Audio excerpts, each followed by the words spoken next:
Metamorpho the turtle loved his garden. Every day he'd tend to it, from dawn till dusk.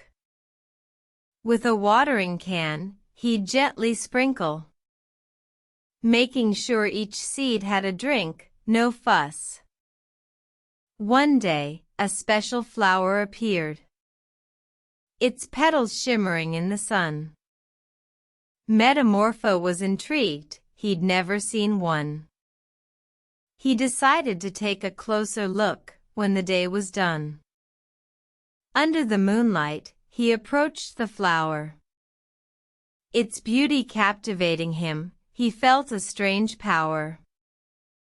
A sudden flash, and Metamorpho changed into a brilliant butterfly. It was a wonder. He fluttered through the air, so light and free.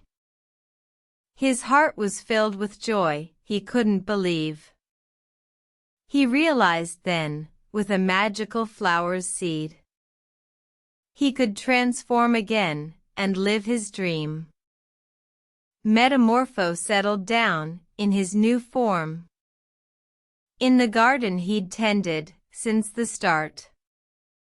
He spread the seeds of the magical flower to share the joy and let others play their part. From that day on, in Metamorpho's garden, a new kind of magic grew and bloomed. A place where dreams could come and take flight, where transformation was a beautiful truth. Good night, dear children, as you dream and rest. May you too find magic in your own quest. Remember Metamorpho and the garden he'd tend, where dreams come true and butterflies transcend.